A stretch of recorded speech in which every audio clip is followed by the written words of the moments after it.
रहीम अस्सलाम वालेकुम नाज़रीन, आप यूट्यूब चैनल देख रहे हैं। मैं इमरान खान हूँ। ये बहुत इंपॉर्टेंट खबरें हैं जो मैं आपके साथ शेयर करने जा रहा हूँ और दो बड़ी डेवलपमेंट है। एक, इमरान खान साहब ने मेरे ख्याल में जब से वो जेल गए हैं तब से लेकर अब तक अपनी सबसे सख्त ट्वीट कर दी है। इस मौका पर इमरान खान साहब ने ऐसा क्यों किया वो ट्वीट मैं आपको पढ़ के बताऊँगा, आपको आइडिया हो जाएगा। और उसके बाद पाकिस्तान और सऊदी अरब के बीच में एक मुआहदा हुआ है। वो मुआहदा क्या है, इसका बैकग्राउंड क्या है और एक्चुअली बैकग्राउंड में चीज़ें कौन सी चल रही हैं और सामने कौन सी चल रही हैं, मैं कुछ चीज़ें आपके साथ शेयर करूँगा। इसमें कुछ खदशात भी हैं जो लोगों ने बयान किए हैं। सबसे पहले तो इमरान खान साहब का स्टेटमेंट है। इमरान खान साहब ने कहा कि मैं आसिम मुनीर को पैगाम देना चाहता हूं कि हम ला इलाहा इल्लल्लाह मोहम्मद रसूलुल्लाह के मानने वाले हैं। हमने अहद किया है कि हम जब तक जिंदा हैं यजीदियत और फिरौनियत के सामने सर नहीं झुकाएंगे, क्योंकि हम अल्लाह के सिवा किसी भी इंसान के आगे झुकने को शिरक मानते हैं। मुझ पर और बुशरा बीबी पर जेल में जो जहनी तशद्दुद हो रहा है वो आसिम मुनीर करवा रहा है और उसकी वजह सिर्फ ये है कि हम झुक जाएं या टूट जाएं। जनरल याह्या खान को फौज ने मुल्क चलाने के लिए मुंतखब नहीं किया था, बल्कि इसने फौज का कंधा इस्तेमाल करके डिक्टेटरशिप की और मुल्क में जुल्म और जबर का बाजार गर्म किया। अपने 10 साल इक़्तिदार की लालच में उसने मुल्क को दो टुकड़े कर दिया। आज आसिम मुनीर भी उसी तर्ज पर फौज का कंधा इस्तेमाल करके मुल्क में लाकानूनियत और फस्तायत का माहौल बनाए हुए है। ये दो बड़ी सख्त बातें इमरान खान साहब ने जनरल आसिम मुनीर साहब के बारे में कही। फिर उन्होंने कहा जी आसिम मुनीर ने अपने 10 साल नाजायज़ इक़्तिदार के लिए क्या कुछ नहीं किया। सबसे पहले जमहूरियत का गला दबोचा, 9 मई का फॉल्स फ्लैग ऑपरेशन करके मुल्क की सबसे बड़ी सियासी जमात को कुचला गया। फिर 8 फरवरी को इंतखाबात में अवाम ने जब तहरीक इंसाफ को बड़ी तादाद में वोट डाले और तहरीक इंसाफ ने क्लीन स्वीप किया तो इस मैंडेट को बेशर्मी से चुरा लिया गया। अवाम का मैंडेट चुराकर सजा याफ्ता लोगों को इक़्तिदार दे दिया गया। इसके बाद अदलिया को मफलूज किया गया और 26वीं तरमीम के जरिए जजेस के हाथ पांव बांध दिए गए। अदलिया को सरकारी इदारे में तब्दील कर दिया गया। तीसरे नंबर पर मीडिया की आज़ादी पर कदगन लगा दी गई है। आज़ाद मीडिया का तस्वुर पाकिस्तान से बिल्कुल ख़त्म हो चुका है। नहायत मुश्किल से पाकिस्तान में जैसी तैसी जमहूरियत के तसलसल से ये दो चीज़ें किसी हद तक खुद मुख्तार अदलिया और आज़ाद मीडिया था, मगर आसिम मुनीर की वजह से इन दोनों का खात्मा हो चुका है। मुल्क में इस वक्त जमहूरियत मुअत्तल है, इंसानी हकूक़ की पामाली उरूज पर है, अदलिया गुलाम और मीडिया खौफजदा है। इमरान खान साहब ने मीडिया की और अदलिया की तबाही का जिम्मेदार फील्ड मार्शल आसिम मुनीर साहब को ठहरा दिया। आसिम मुनीर जब से चीफ बना है अफगानिस्तान के साथ हालात ख़राब करने की कोशिश में है। चीफ बनते ही पहले अफगानिस्तान को धमकियां लगाई, फिर 3 नस्लों से मुकीम अफगानियों को मुल्क से धक्के देकर बाहर निकाला, फिर वहां ड्रोन हमले किए और पूरी कोशिश की कि उनको उकसाकर पाकिस्तान से जंग करवाई जाए और पाकिस्तान में दहशतगर्दी का माहौल बनाया जाए, ताकि मगरब में मौजूद अफगान हुकूमत की मुखालिफ लॉबीज़ को मुजाहिद बनकर दिखा सके कि मैं ही हूं जो दहशतगर्दी के खिलाफ जंग लड़ सकता हूं। जबर के इस निज़ाम के बायस पाकिस्तान में इस वक्त मईशत भी तारीखी सुस्त रवि का शिकार है। बैरूनी सरमायाकारी बिल्कुल सिफर है। पाकिस्तान की तारीख में कभी इतनी कम सरमायाकारी नहीं आई जितनी इस दौर में हुई है। 3 साल में मुल्क पर कर्जा दुगना हो चुका है। हर पाकिस्तानी इस वक्त कर्जे की दलदल में धंसा हुआ है। जब तक मुल्क में अवामी हुकूमत कायम नहीं होगी माशी मसाइल का हल मुमकिन नहीं है। मुल्क में इखलाकियात का जो जनाजा उठा हुआ है इसकी भी मिसाल तारीख में नहीं मिलती। जो काम जंगों में भी नहीं होते वो यहाँ अवाम के साथ किए गए हैं। औरतों को सड़कों पर घसीटा गया, बच्चों को उठाकर हरासा किया गया, बुजुर्गों का तकद्दुस पामाल किया गया। कभी किसी सियासतदान के घर की गैर सियासी खवातीन के साथ ऐसा नहीं किया गया जो मेरी अहलिया और दीगर घर वालों के साथ किया गया है। जब मुल्क का इक़्तिदार इन चोरों लटेरों के हाथों में दे दिया जाएगा जिनकी करप्शन की दास्तानों से बच्चा बच्चा वाकिफ है तो इखलाकियात ऐसे ही तबाह होंगी। फिर इमरान खान साहब ने कहा इसके बाद अपने ट्वीट के दूसरे हिस्से में, ये 2 हिस्सों में ट्वीट है, मैंने इंतखाबात से कबल जब हर जानिब खौफ का माहौल था पेशन गोई की थी कि तहरीक इंसाफ क्लीन स्वीप करेगी और ऐसा ही हुआ। आज मैं फिर एक पेशन गोई कर रहा हूं कि मुल्क में जो नाइंसाफी, जुल्म और फस्तायत, लाकानूनियत और माशी तबाही का माहौल है, पाकिस्तान में बहुत तेजी से हालात उसी जानिब गामजन है जो नेपाल, बांग्लादेश और श्रीलंका में हुए। मैं अपने तमाम पार्लियामेंटेरियंस और पार्टी मेंबरान को हदायत करता हूं कि अब हकीकी अपोजिशन करने का वक्त है और जो ऐसा नहीं करेगा वो अपनी सियासी कब्र खोद देगा, क्योंकि अवाम की यही आवाज़ है। हमने मैंडेट चोरी समेत हर जुल्म पर कानूनी रस्ते इख्तियार करके देखे मगर हमें इंसाफ नहीं मिला, इसलिए अब डट कर अपोजिशन करने का वक्त आ पहुंचा है।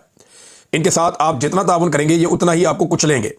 जो भी डट कर इस निज़ाम के खिलाफ खड़ा नहीं होगा वो खुद अपनी सियासी कब्र खोद देगा। पूरी कौम को पैगाम देना चाहता हूं कि अपनी तवज्जो पेशावर के जलसे पर मरकूज रखें जो 27 सितंबर को मुनक्कद किया जाएगा। पूरे मुल्क से अवाम इस जलसे में शिरकत करके जुल्म के खिलाफ अपनी आवाज़ उठाए। अब ये जी इमरान खान साहब का एक सख्त तरीन ट्वीट है। मैंने इमरान खान साहब को इतना सख्त ट्वीट करते हुए कभी नहीं देखा, कभी ऐसा ट्वीट मैंने नहीं पढ़ा।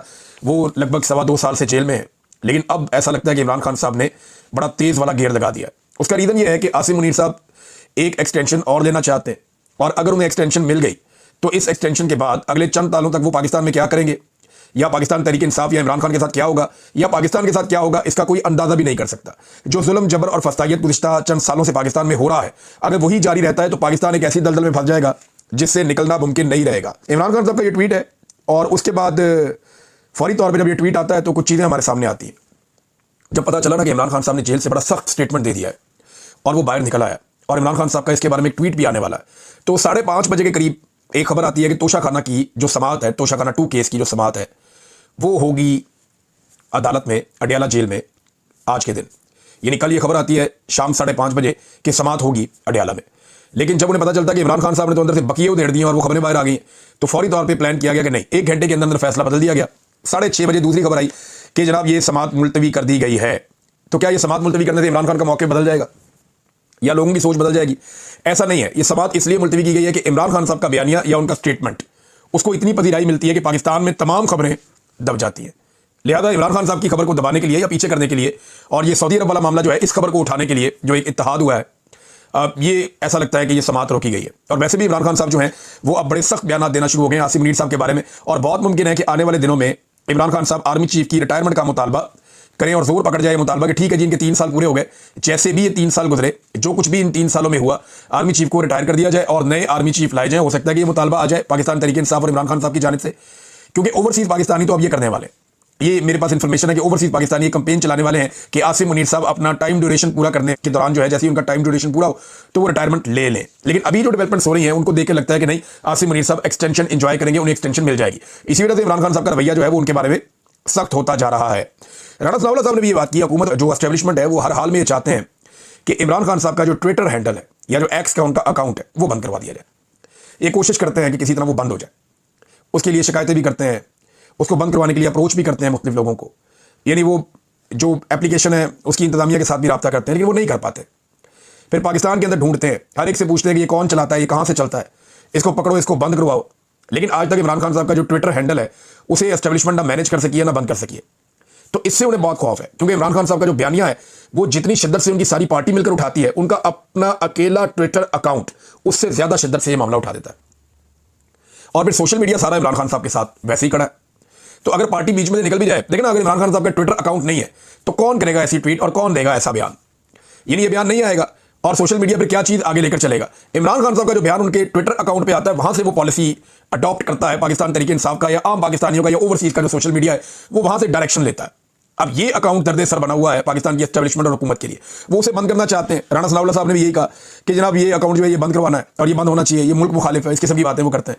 अब ये जो इमरान खान साहब ने बातें की हैं ये मौजूदा आर्मी चीफ के खिलाफ की हैं, और वो इसलिए की है कि इमरान खान साहब का ये मानना है, या पाकिस्तान में और बहुत सारे लोगों का ये मानना है कि इनके दौर में बहुत जुल्म हुआ, बहुत जबर हुआ, बहुत फसायत हुई, जमहूरियत की धज्जियां उड़ी हैं। ये जो मौजूदा एस्टेब्लिशमेंट का दौर हुकूमत है इसमें बहुत तबाही फैली है। भारत इमरान खान साहब को तोड़ने की कोशिश में तो ये बार बार नाकाम हुए। लेकिन आप लड़ किससे रहे ना, आपको ट्रैक रिकॉर्ड देखना पड़ता है। अब इस वक्त जो लड़ाई है वो Imran Khan versus military establishment है। आप दोनों का ट्रैक रिकॉर्ड अपने सामने रख लें। हार मानने की आदत किसकी है? इमरान खान हार तो जाता है कभी, लेकिन हार नहीं मानता, लगा रहता है, वो हार नहीं मानता। हमारी एस्टेब्लिशमेंट का रिकॉर्ड है कि वो कई दफा हार मान चुकी है, कभी सियासतदानों के आगे, कभी किसी जंग के मैदान में, कभी किसी और मैदान में, कभी अमेरिका के सामने। यानी जो ताकत में ज्यादा होता है या ज्यादा ताकत से आता है तो एस्टेब्लिशमेंट मसलियत से काम लेती है और वक्तन फवक्तन हार भी मान लेती है। लेकिन इमरान खान का ट्रैक रिकॉर्ड है कि वो हार नहीं मानता। अच्छा, एस्टेब्लिशमेंट का एक और प्रॉब्लम है कि वो अपनी गलती तस्लीम नहीं करते, कभी भी नहीं। हमेशा कहेंगे हम सियासत में कोई किरदार अदा नहीं करते, हमेशा कहेंगे जी हमसे कभी कोई गलती नहीं हुई। ये पाकिस्तानियों के लिए उन्होंने ये चूरन रखा हुआ है। वो कहते हैं जी हमसे तो गलती हो ही नहीं सकती, हम गलती से मुबर्रा है। लेकिन इमरान खान का ये एटीट्यूड नहीं है, वो बिल्कुल एक नॉर्मल एटीट्यूड है। वो ये कहता है कि ठीक है मेरे से गलती हुई, और गलती तस्लीम करता है खुले दिल से जब भी उससे होती है। कहता है ये चीज मेरे से गलत हुई थी, मानता है वो कि बाजुआ को एक्सटेंशन दी मेरी गलती थी, वो मानता है। लेकिन आप देखें ना नवाज शरीफ का एटीट्यूड या जरदारी का, वो अपनी माजी की गलतियों को मानते नहीं है। वो कभी नहीं कहते वो काम हमने गलत किया था, बल्कि वो कहते हमने किया ही नहीं था। लेकिन इमरान खान में अखलाकी जरूरत है, वो मान लेता है। ये एस्टेब्लिशमेंट भी नहीं कर पाती। आसाब किसके मजबूत हैं? अगर आप एस्टेब्लिशमेंट के आसाब देखें तो वो तो नवाज शरीफ से भी थक जाते हैं। वो बातों का छोटी छोटी बातों से डर जाते हैं, परेशान हो जाते हैं, समात कभी मुलतवी करते हैं। उनका प्लान ही नहीं उनके पास कुछ। इमरान खान को अंदर डालने के बाद वो बिल्कुल ऐसे लगता है अंधे और बहरे हैं, उन्हें पता ही नहीं है करना क्या है, आज क्या करना है, कल क्या करना है। वो रोज के रोज नया डिसीजन लेते हैं और समझ नहीं आ रही कि अब क्या करें हम। ये आदमी तो जेल में जाकर भी नहीं टूट रहा, और इमरान खान के पास प्लान है, वो बहुत मजबूत आसाब का मालिक है, और वो जेल में बैठ के भी बड़ा फोकस्ड है, बड़ा कंपोज्ड है, और वो अपना काम दिखा रहा है और वो काम चल भी रहा है। यही पाकिस्तान के अंदर आप आज सर्वे करवा लें इमरान खान वर्सेस एस्टेब्लिशमेंट। चले काम करते हैं, मैं ट्विटर के ऊपर ये एक सर्वे डाल देता हूं, मैं एक आधे वीलॉग के बाद आपको इसकी रिपोर्ट शेयर कर दूंगा। इमरान खान जो है ना वो ट्रेंड ही लड़ाई के लिए हुआ है, वो है ही इस तरह का, उसकी नेचर में है ये कि उसको लड़ना है, उसको मुकाबला करना है। वो मुकाबले के लिए ट्रेंड किया उसने अपने आप को बचपन से आज तक। आप देखो कि पूरी जिंदगी मुकाबला है, वो अपने आप से भी मुकाबला करता चला है, और उसको मुकाबले की इतनी आदत है कि आप उसको मुकाबले के लिए चैलेंज कैसे कर सकते हैं। इस वक्त वो अपनी जान दे देगा और आपके लिए सदियों का वबाल बन जाएगा। लेकिन वो आपसे हार नहीं मानेगा, वो आपके साथ मुकाबला करता रहेगा। ये इमरान खान है और ये उसकी पहचान है। अब आने वाले दिनों में मैंने आपको जैसे कि कहा कि आर्मी चीफ की जो रिटायरमेंट है उसके हवाले से मुतालबा जोर पकड़ सकता है। ओवरसीज पाकिस्तानी इसके लिए तैयारी कर सकते हैं। लंदन में एक एहतजाज की तैयारियां हो रही हैं, क्योंकि बड़े खुफिया तरीके से, मैंने आपको थोड़े दिन पहले बताया था कि शहबाज शरीफ और आर्मी चीफ के लिए एक इवेंट डिजाइन किया जा रहा है, और भी 2-3 मुख्तलिफ वेन्यूज पहले रखे गए थे, खुफिया रखा गया था। एक एक बंदे की स्क्रूटनी की जा रही है जिन बंदों को लाया जाएगा, और ये कोशिश की गई है एस्टेब्लिशमेंट की जानिब से, एजेंसियों की जानिब से, कि 500 बंदा किसी भी तरह करके वहां पे इकट्ठा करना है लंदन में, ताकि एक बड़ा इंपैक्ट क्रिएट किया जाए और पूरी मगरबी दुनिया में ये पैगाम जाए कि जनाब आसिम मुनीर और शहबाज शरीफ ये एक्सेप्टेबल है, इनकी एक्सेप्टेबिलिटी है यूरोप में भी, मगरबी ममालिक में भी। लिहाजा ये बड़ा जोर इसके लिए लगाया जा रहा है, बड़ी कोशिश की जा रही है। लेकिन ओवरसीज पाकिस्तानी कहते हैं जी हम बाहर आएंगे बहुत बड़ी तादाद में, और हम मुतालबात करेंगे, और हम ये जो लोग अंदर मौजूद होंगे उनके खिलाफ पोस्टर्स भी उठाकर लाएंगे। आर्मी चीफ की अभी तक कंफर्मेशन नहीं हो रही, लेकिन शहबाज शरीफ साहब के बारे में अब दावा किया जा रहा है कि वो जरूर ये करेंगे लंदन में कोई प्रोग्राम, और इस प्रोग्राम के खिलाफ ओवरसीज पाकिस्तानी क्या करेंगे ये अभी इसकी प्लानिंग वो भी कर रहे हैं। तो दोनों तरफ प्लानिंग हो रही है, देखते हैं कौन क्या करता है। जो भी होगा वो हम आपको रिपोर्ट कर देंगे। अब आज नाज़रीन, जो सऊदी अरब वाला मामला ये है क्या, एक इत्तेहाद हुआ है सऊदी अरब में और पाकिस्तान में, ये एक मुआहदा हुआ है। लेकिन इससे पहले मैं आपको बताऊं, यही शहबाज शरीफ आर्मी चीफ जब भी ये लोग जाते थे सऊदी अरब, तो इनको रिसीव करने के लिए कोई छोटा मोटा कोई गवर्नर, कोई ऐसे को बंदा आ जाता था, और छोटे वज़रा इनका इस्तकबाल करते थे, और इनको कोई खास इतना, क्योंकि अक्सर जाते आते रहते थे तो इनको वो प्रोटोकॉल उस तरह नहीं मिलता था। लेकिन अब जब शहबाज शरीफ साहब गए तो उनका प्रोटोकॉल यह है कि 21 तोपों की उन्हें सलामी दी गई, फिजा में F-15 जो तैयारे उनके जरिए से उनका इस्तकबाल किया गया, पाकिस्तान के झंडे जगह जगह लहराए गए, और घुड़सवारों से उनका महल के अंदर इस्तकबाल किया गया, गार्ड ऑफ ऑनर भी दिया गया। ये इतना प्रोटोकॉल सऊदी अरब ने क्यों दिया? क्योंकि अब पाकिस्तान और सऊदी अरब के बीच में एक मुआहदा हो रहा है, और उस मुआहदे के मुताबिक ये एक दिफाई नौयत का मुआहदा है कि दोनों मुल्कों में से किसी एक के खिलाफ भी जब भी कोई फौजी जारहियत होगी या किसी एक मुल्क के ऊपर हमला होगा, तो दोनों मुल्क ये तसव्वुर करेंगे कि दूसरे पे भी हमला है। यानी एक ऐसा अलायंस है, यूरोपीय यूनियन के बारे में ये है ना कि यूरोपीय यूनियन के किसी एक मुल्क पे आप अटैक करें तो वो सारे मिलकर जवाब देते हैं कि जनाब एक पर हमला सब पर हमला। ये पॉलिसी सऊदी अरब ने और पाकिस्तान ने अपनाई है। ये मुआहदा वैसे पाकिस्तान को गजा के साथ भी करना चाहिए, वो गरीब है, कमजोर है, उनके साथ हम मुआहदा नहीं करते, लेकिन गजा के साथ भी करना चाहिए कि गजा पे हमला, पाकिस्तान पे हमला, पाकिस्तान पे हमला, गजा पे हमला। ये वैसे हमें वहां भी करना चाहिए, लेकिन वो गरीब और कमजोर लोग हैं तो वहां पे हम नहीं करते। सऊदी अरब के साथ हमने किया, और हरमैन शरीफैन की हिफाजत इसके अंदर एक एलिमेंट बताया गया कि खाना काबा और मस्जिद नबी की हिफाजत भी पाकिस्तान की फौज करेगी। तो एक्चुअली ये क्या है, देखें, ये इसी तरह का एक इत्तेहाद जो है वो 2015 में कोशिश की जा रही थी। इस पर शाहिद असलम साहब ने एक बड़ी ज़बरदस्त ट्वीट की है और पुराना रिकॉर्ड सामने लाकर रखा है। उन्होंने कहा यमन और सऊदी अरब के दरमियान गुज़िश्ता कई सालों से एक तनाज़ा चल रहा है। 2015 में भी पाकिस्तान से अफवाज मांगी गई थी यमन के खिलाफ लड़ने के लिए। सऊदी अरब ने कहा था कि पाकिस्तान अपनी फौजें भेजे यमन के खिलाफ लड़ाई करने के लिए। नवाज शरीफ वज़ीर आज़म थे उस वक्त। मामला पार्लियामेंट में चला गया, जहां यह तय हुआ कि हम इस लड़ाई में न्यूट्रल रहेंगे, दोनों मुसलमान मुल्क हैं, सऊदी अरब भी और यमन भी, लिहाजा हम इस लड़ाई का हिस्सा नहीं बनेंगे, क्योंकि ये लड़ाई जो है ना कुछ शिया सुन्नी लड़ाई भी कहा जाता है। तो पाकिस्तान ने उस वक्त ये फैसला किया था हम इस लड़ाई का हिस्सा नहीं बनेंगे। अब इस तारीखी मुआहदे के बाद क्या हमारी फोर्सेज यमन के जो हौसी बागी है, जो कि अहले तशी हैं, उनके खिलाफ बाकायदा लड़ेंगे? पाकिस्तान में इसका क्या रद्द-ए-अमल आ सकता है, ये शाहिद असलम साहब ने सवाल उठाया। पाकिस्तान को खुद सिक्योरिटी के कई मसाइल दरपेश हैं, जहां खैबर पख्तूनख्वा में TTP और बलूचिस्तान में BLA पूरी तरह एक्टिव है।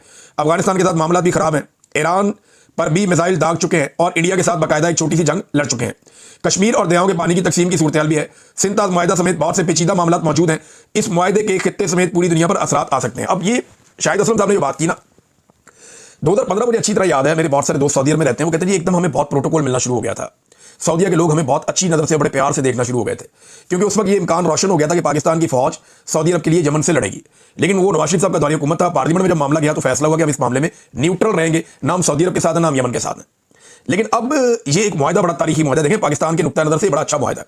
इससे सऊदी अरब कोई पाकिस्तान को हो सकता है माली फायदा दे दे, कोई तेल हमें उधार दे दे, कोई थोड़ा बहुत हमें ऑक्सीजन दे दे, और इसके बदले में अगर पाकिस्तान या पाकिस्तानी फौज हरमैन शरीफैन की हिफाजत करती है तो ये तो इससे बड़ी तो ड्यूटी कोई हो नहीं सकती।